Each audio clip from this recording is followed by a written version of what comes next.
एक रिसर्च छापा और इस रिसर्च फ्रंट पेज पे सबसे ऊपर, और उसमें क्या था, 105 माताएं उन्होंने ऐसी ली जिन्होंने अभी बच्चों को जन्म दिया। उन सब माताओं के दूध के सैंपल लिए जो बच्चों को पिलाती थी।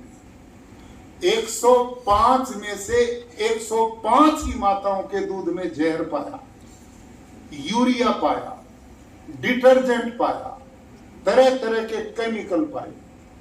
अब इस हालत में चिकित्सा कोई सी भी कर लो, ठीक कैसे बचेंगे जब हमारे अंदर पानी में भी जहर, खान पान में भी जहर, हवा में भी जहर, दूध में भी जहर, फल फ्रूट में इतना केमिकल, तो कैसे स्वास्थ्य बचेगा?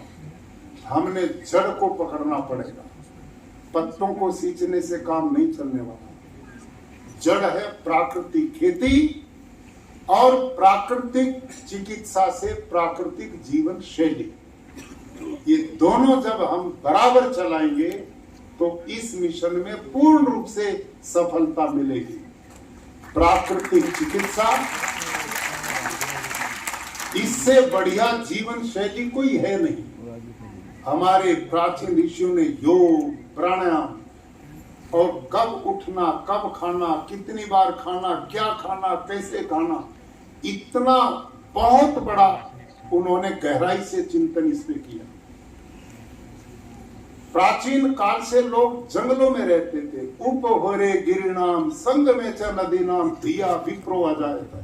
ये वेदों में लिखा कि पहाड़ों की उपत्यका, नदियों के संगम, ऐसे स्थान पर ऋषियों के आश्रम होते थे जहां हमारे शिक्षण केंद्र होते थे, और उन शिक्षण केंद्रों में वो विद्यार्थी गोपालन भी करते थे और प्राकृतिक खेती भी करते थे। वही उनका आहार था और वही प्रकृति उनका जीवन था। वहां बीमारी का सवाल ही पैदा नहीं था। सब लोग निरोग और सैकड़ों वर्ष की लंबी आयु सुख पूर्वक जीते थे। उनको ना हार्ट बदलवाना पड़ता था, ना किडनी बदलवानी पड़ती थी, ना घुटने बदलवाने पड़ते थे।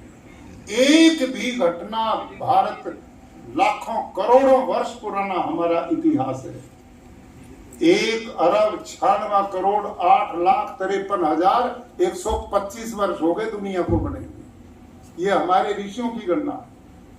आज इतनी लंबी इस देश का प्रवाह में जीवन है, ये कभी बदलवाने की व्यवस्था नहीं आई थी। आज हम यहाँ क्यों खड़े हैं और ये बढ़ रहा है? ये जीवन शैली खराब। आज हमारे लोग इतने अल्ट्रा मॉडर्न बन गए। माँ बहने